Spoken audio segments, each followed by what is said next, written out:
Hello guys, welcome back to the shop. Today we have a 2022 YZ125. This is the same one that I did a quick review on maybe 2 months ago when the bike was actually brand new.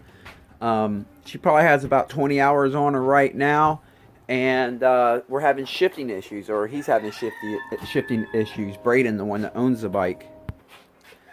He came back and he said he was having problems shifting, so I took it for a quick ride. At first, it shifted through all its gears just fine. I gave it a thumbs up as I was rolling back into the pits, and then I realized that I couldn't get it into neutral. It was stuck in first. You'd pull up on the shifter and it would come up, but it wouldn't actually shift. Then I got it finally into neutral and then second gear, and then I couldn't go back down into neutral, and the shifting started getting all wonky on it. So what we're going to do is dig in and see what's going on, see what's causing these shifting issues.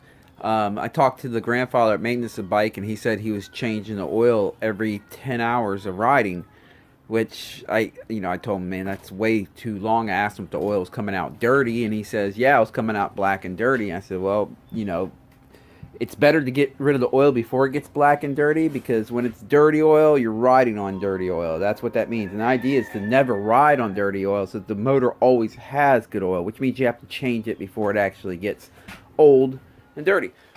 But that might not be the cause of the problem, so we're not blaming him.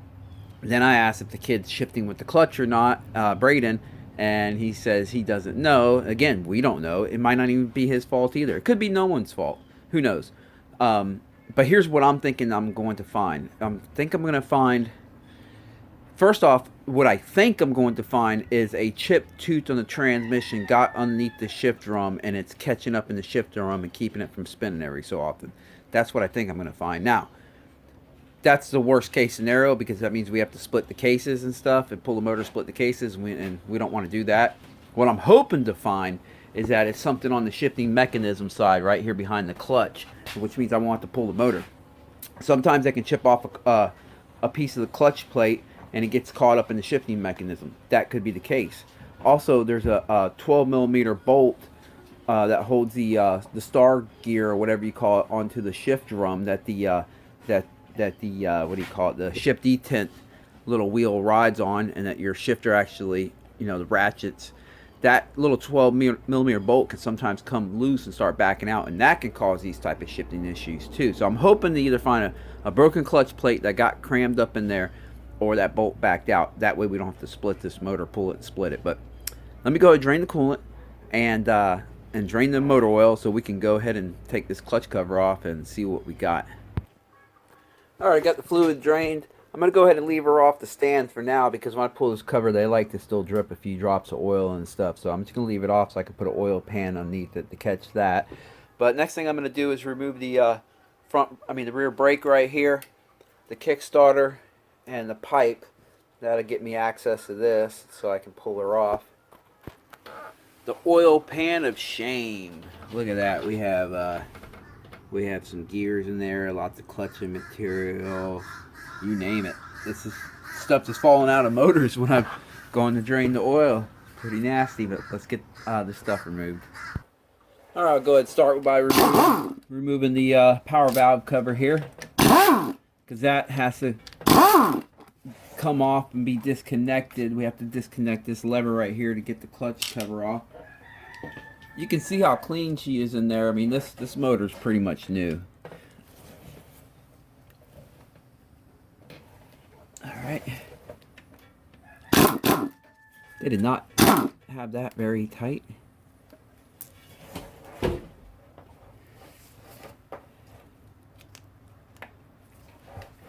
Here, let me grab something to prop that out of there with. There we go. They always have a washer behind this, or a spacer behind it too. I like to get that off there so it doesn't fall and we misplace it. Alright, now I have to take the outer clutch cover bolts out right here so we can pull the clutch cover off.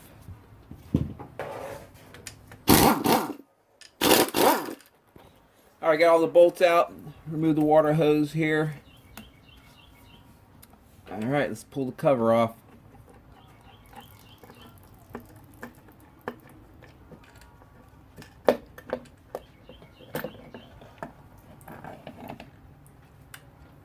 Okay, let me retain this gasket. Sometimes these gaskets nowadays are reusable gaskets. And let's get down lower here.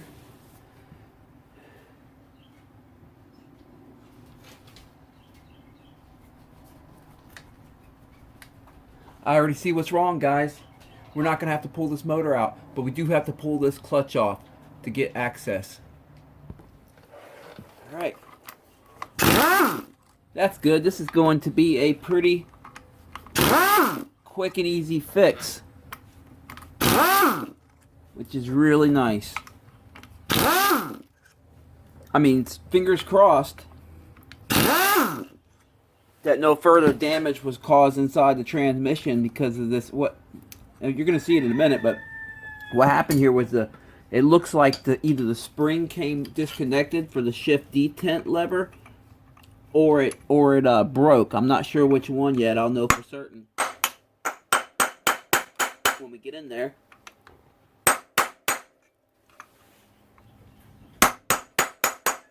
Well, that thing's on there. There we go.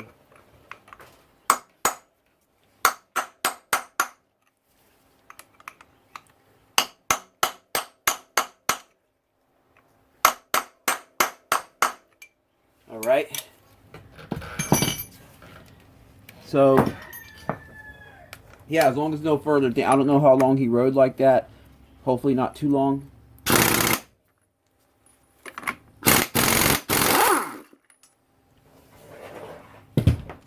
Pull this all out in one piece here. Oh, let me answer that phone call. Alright, let me get you up in here and show you what's going on. Now, you know, this is a new model bike, so they've changed some things. And, you know, when a new model first comes out, sometimes there are problems that, you know, come out of a new model until they work it out. You see this shift detent lever right here? See how I can move it up and down with my finger freely? That spring is supposed to be latched. It's supposed to be latched probably in that groove right down there. But you can see it's not latched anymore. The whole thing's just... How that happened, how it jumped out of its groove, I have no idea. What I'm going to do is remove this, see how this fits in the groove. If I have to bend this spring a little bit to get it to fit in that groove tighter, that's just what I'm going to do. Or maybe actually it probably just sat up there. But then what happened here? What happened? Well, look, this is so weird. Well, let me go ahead and remove this and see what we got going on. Alright, I got the shift detent off. Here's the spring. This is, I'm starting to think it sat right here, because let's see, there's no way it would have sat all the way. Yeah, it would have, it could have. Yeah, it sat down here on that groove and it just popped out of it.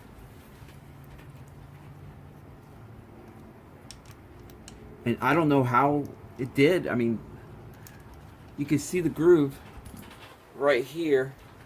Let me get you in closer a little bit here. You can see right there where the spring sits in that groove. It gives spring pressure, but it popped out. I found it way up here. It doesn't look like they probably should have did a better job of making sure that thing stayed latching there. I'm going to give the spring a little bit of a hook bend to it to help it stay in there a little bit better. It might increase the the force of the detent spring just a little bit when I make that hook, but that's okay. It's always better to have a little bit too much shift detent spring pressure than not enough. And as you've seen, like on my YZ125 full rebuild, that's actually a modification for a lot of bikes to get them to stop missing shifts and to have a quicker, more positive shift. It's increased the spring pressure of the detent spring here, so it's not going to be a bad thing. I'm going to give it a little bit of a bend, and we're going to hook this thing back up. So let me go ahead and do that. All right, here we go. Oh, we have the spring. I bent it, gave it a little bit of a hook there, as you can see. That little hook Oh, let me pop her in place so I can show you. That little hook will give a better bite onto the little groove that it's supposed to go into there. So hopefully it'll be less likely to pop out of place now. And it seems to actually go deeper in the groove now too, since I give it that hook, which is good. I don't think it's going to pop back out again. Strange that it did pop out, but these are new bikes, and with new bikes, and you know, the first year sometimes things are just things just happen, and they address it a year or two later when customers start complaining about certain issues that keep popping up. This is strange. I mean, the kid doesn't even ride the bike. Braden doesn't even ride the bike that hard, and it's strange that would happen, but we're going to take care of that. The fixes to get the shift detent lever back on there, to make it easier, I'm going to go ahead and remove the shift lever and this shift shaft, and remove the ratchet system right here for the shifting, and that'll give me all the room that I need to get the shift detent back in there with all the spring pressure and everything. Alright, move the shift lever so I can slide the shift shaft out. Like I always say, watch out for washers that just sit places. They got a washer in here.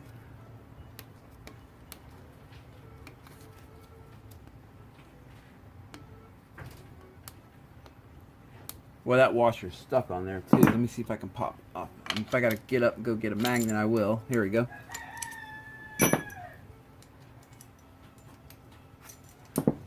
And then we have this spacer right here. Alright, now we have to remove the ratchet system for the shifting.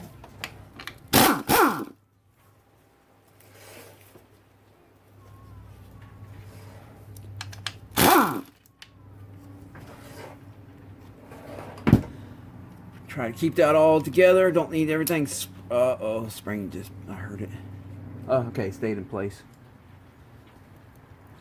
Alright, we have more access now to this. I'm going to remove the, what do you call this? The star gear or whatever for the shifting. Oh, let's hit it. There we go.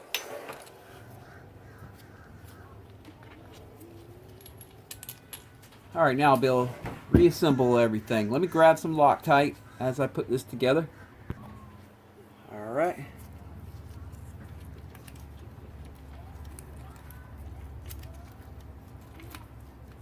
Got, oh.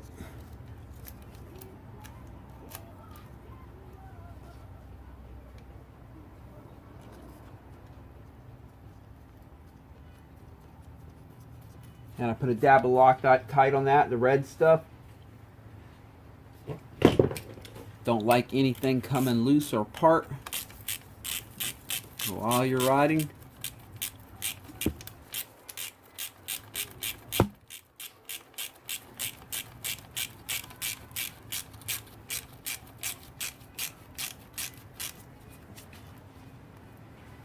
There we go. Now I'll grab some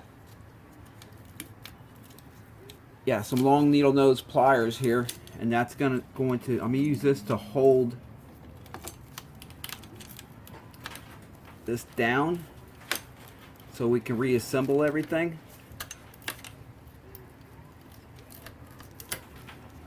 Hopefully that stays put like that.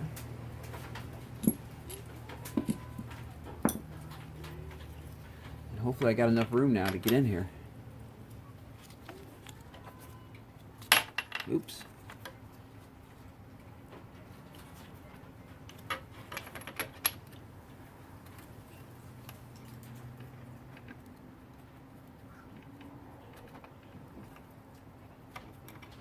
Gotta make sure I find the right spot for that. It's a little bit difficult with the needle nose pliers in my way, but we'll get it.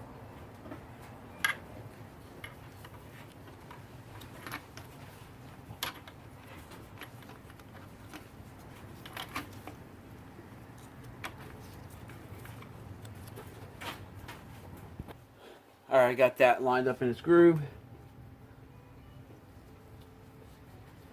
Again, drop a little bit of Loctite on the bolt I'm about to put in. So yeah, guys, I was wrong on all three things that I thought it might be, but that's okay. I don't get credit for being right and what's wrong with them. I get credit for getting them going again. It is always nice when you guess right, though. I want to finger tight that real quick before I hit it with the impact. Alright, I can let go of that. It's finger tight. I can remove that to get access in there with the impact. I'll set it on setting 1. You don't really need these real tight. Oh man, went wrong. There we go. Then I'll put it on setting 2 on this one. Just give it one quick wrap. There it is. She's gonna be good. Alright, now it's time to put her back together.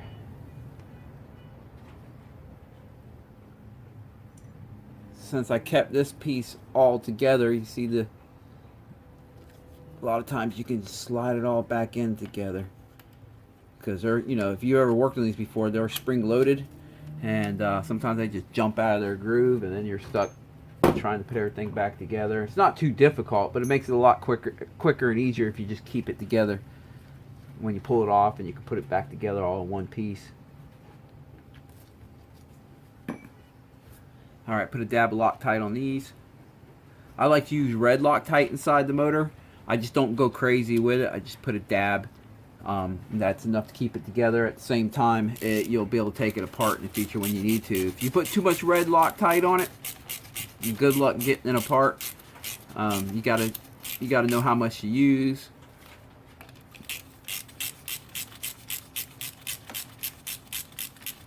And just a dab will do.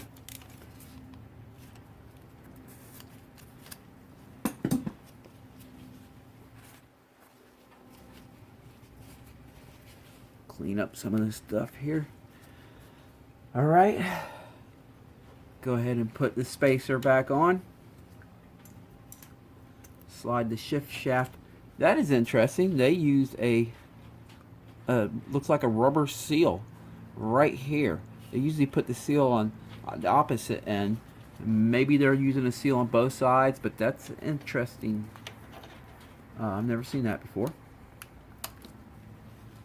Alright, we got that in place. Now we have to get the clutch back together. I'm gonna put the clutch the clutch basket in by itself. Let me make sure I got everything right in here. Yes, I do. Oh, before I do that, let me show you how this turned out. Get you up in here. You can see the hook I put right there on the spring. It hooks in that little slot a little bit better. So fingers, hopefully it's going to be less likely to jump back out of that groove. It has more of a hook grab to it. And it might increase the spring pressure just a tad amount. I don't think he's going to notice it. It wasn't much. It's not like when I modify them and actually do really bend it for more spring pressure. I didn't really go that far with it, so he's probably not even going to notice it. Alright. And then they have a washer that goes behind here. Take these plates off the... There we go.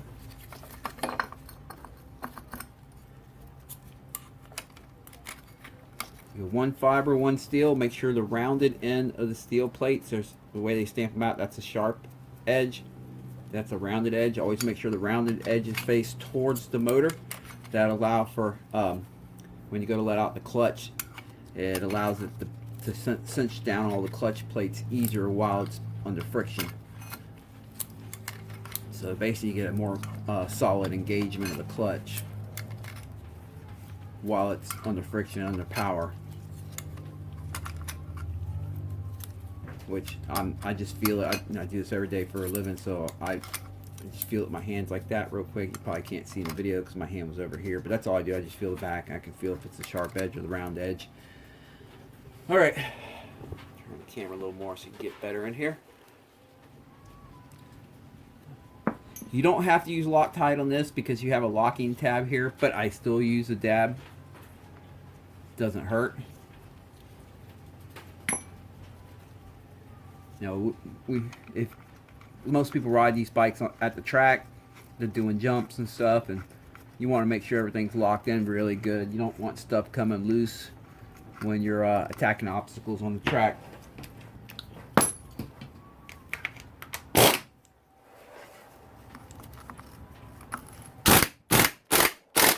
That's all she needs. Alright, let me grab a tool to bend one of these tabs. Let's see here.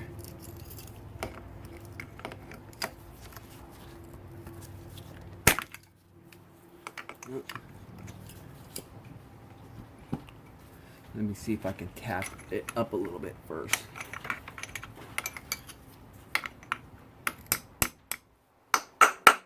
Nope.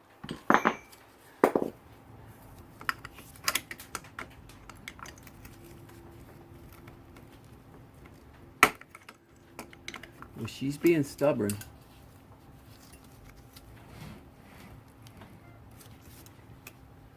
see what I can do.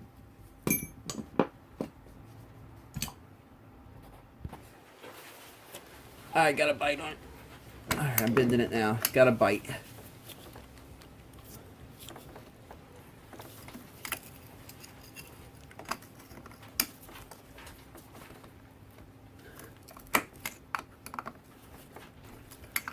There we go. Alright. As you can see, I got her cinched down nice right here. Let me try to get a little more right here on the front side of it. There we go. Alright. Got her cinched down right there. That's going to hold her good and tight. Make sure these two spin separately from each other. That indicates that we don't have anything binded in here.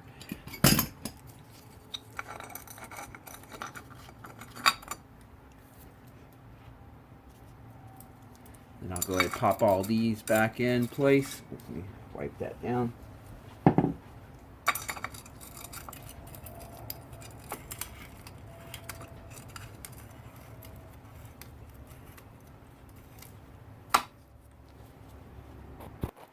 I'll use this cordless drill right here. I have a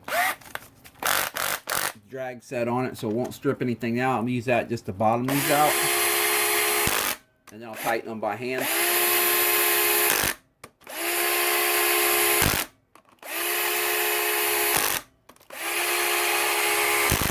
There we go. So yeah, Yamaha, if you see this, you're going to have to do something about that spring. Don't need that popping out like that. That sucks. Now I'm going to tighten this by hand the last little bit. You just grab the clutch like this and just tighten. They don't have to be real tight. Be careful about putting these real tight. You will snap these little towers that the bolt bolts into. It's just aluminum and it'll snap right off. Alright, let me run around this with the rag. Make sure we got the matting surface nice and clean. Again, like I mentioned, these gaskets a lot of times are reusable. And this is one of them. As long as it hasn't been on there too long, and it hasn't been smashed down too hard, they use these gaskets that is basically a steel shim in the middle. It's I forgot what you call these, but steel shim gaskets or whatever they call them. But there's a steel plate in the middle, real thin, and they put a rubber coating on both sides. So these are reusable as long as they haven't been smashed down too much. Let's pop the gasket back in place. There we go. Now the clutch cover, I'll wipe down the matting surface on it. Make sure that's good and clean. We need a good seal. Probably the most important part is right here where the water goes through the clutch cover into the case. You lose the seal there, you can end up with water in your transmission oil. That always sucks.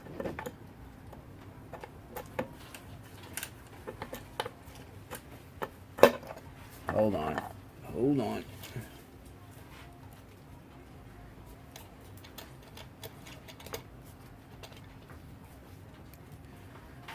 Alright, let's try it again.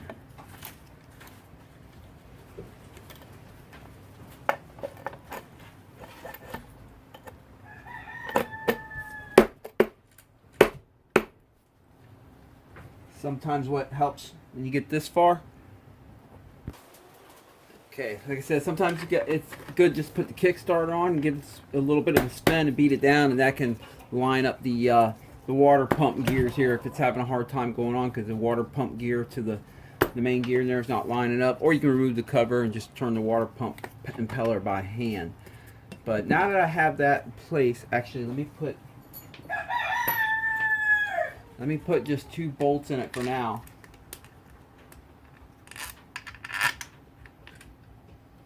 And then I want to go to the other side and verify that the shifting is okay before we go any further.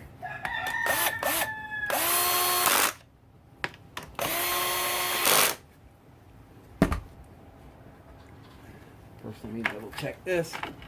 Okay, yep, and as you can see, she's in gear. So let's go to the other side here.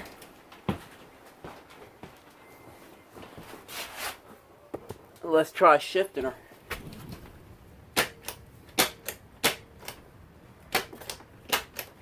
Yeah, she's feeling good. We get neutral. There's neutral. Alright, let me put that back in the right place. It's too low.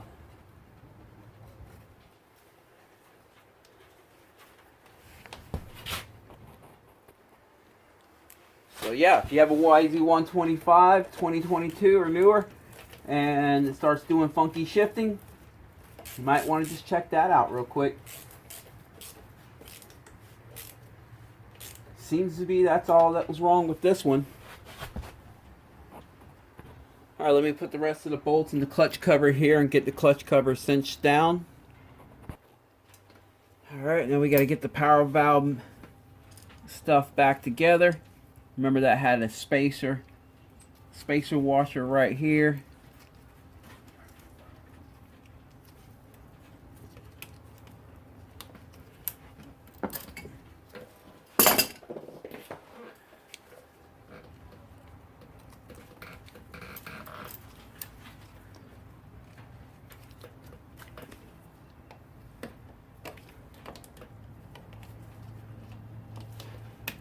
There we go. Where'd my Loctite go? Here it is.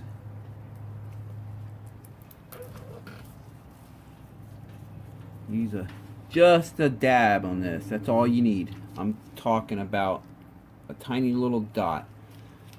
You don't want it coming loose, but you put too much and you'll never get it loose again. Now most power valves give you something like a hole to put a small Phillips or any kind of or a small punch in, so as you're tightening the power valve you don't twist it too far and damage the internals. You see how that, you don't want to go too far. This one might, let's see, without, yeah, I see it stops right there gently. I wouldn't want to force it.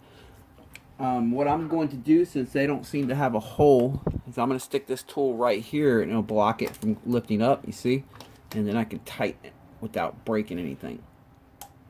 There we go. Put this little rubber piece right here back on.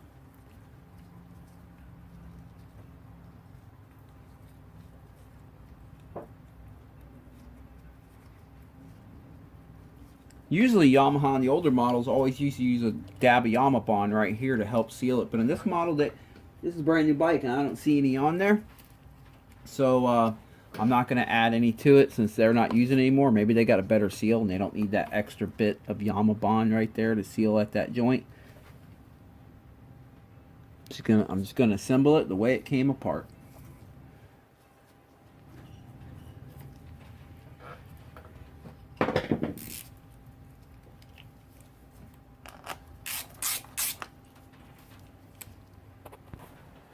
Alright, now I'm going to go ahead and put the pipe back on and the rear brake lever. Alright, going to put the kickstarter in place. You also want to use a dab of Loctite on that as well. Nothing worse than losing a kickstarter on the track. Good luck finding it if you do. We've lost one on a YZ125 and we never found it. We went back rolling around looking for it, just never found it. It's probably still out there today underneath the sand. Strange that it would hit the pipe that hard at that location. Let me pop it back a notch. because it's hitting a pipe up here.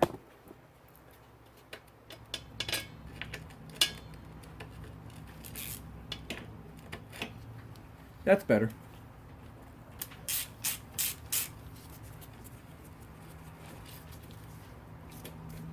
At least it's not hitting the pipe anymore. All right, let's go ahead and get some oil in her. Some Rotella T, 1540 weight. That's great for the transmissions on these dirt bikes and for the motors of these 4-strokes too. It's diesel oil, yes it is, but it has all the good stuff in it, from zinc and all the other stuff. Pretty much all your motorcycle oils nowadays, unless it's a high-end racing oil, they're designed to be these oils are designed to be used in 4-stroke motors as well that have catalytic converters on them. Anything that has a catalytic converter on it, the EPA has stripped it from all the good stuff. And so the oil's not as good anymore. So you either want to use a high-end racing oil or diesel oil. Diesel oil still has all the good stuff in it. Let's see, how much oil does this motor even take? Well, it doesn't say on the motor how much it takes. I'm just going to go ahead and remove the oil level check bolt here and fill it up until it starts pouring out of there. But anyway, like I was saying, with the catalytic converters, any motor oil is designed to be used in one of these like street bikes as well. With catalytic converters, has EPA regulations on it that pretty much they demand that they remove a lot of the good stuff. I understand when you go to your dealership and you say, hey, I own a Kawasaki dirt bike, what oil should I run? They're going to hand you their Kawasaki 1040 and they're going to say, if you don't use this oil, your motor's going to blow. This is made specifically for motorcycles and people will use it. Well, I'll give you an example. A person brought me a CRF 250 and it was a 2022. She was having clutch issues, and when she pulled in the clutch, the bike would just still want to roll off on its own. So she had me at the Gatorback, the race over at Gatorback, she went up to the Honda 10 or whatever, and they actually put in some new clutches for her. And then it wasn't but a few hours later, I was doing the same thing. She'd put it in gear, and either the bike would stall or it would just creep off on its own. And you know, even on the track after the bike was warm, she was still having issues with that. So she brought it to me, and I put another new set of clutches in it to start fresh.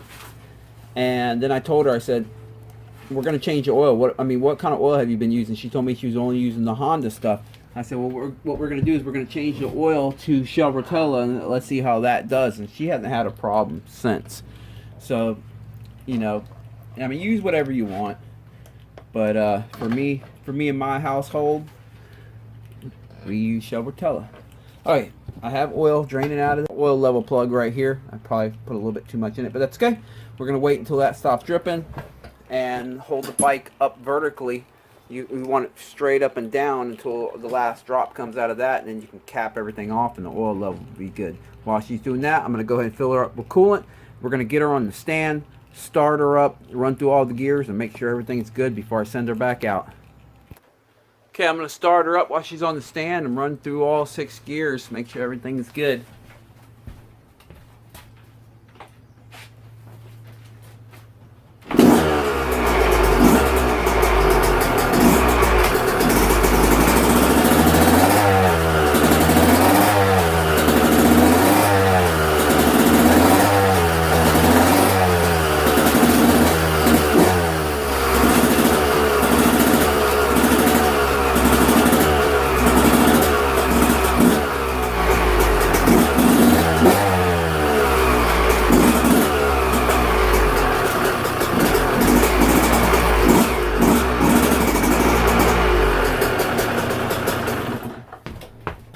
A little bit hard to find neutral on, but that's fine.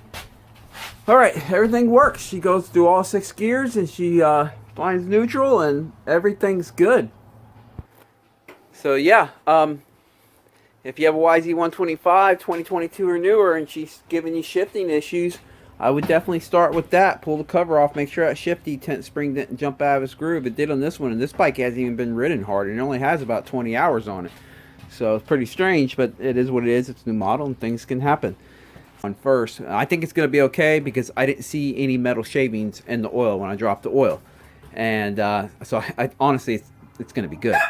But hey, so it should be good. But yeah, I appreciate you guys watching this. If you enjoy this kind of stuff, please click like and subscribe. I'm up to 469 subscribers now. I appreciate every single one of you guys sitting through these repairs and watching stuff. I hope you learned something on it, or at least have a good time. Catch you guys later.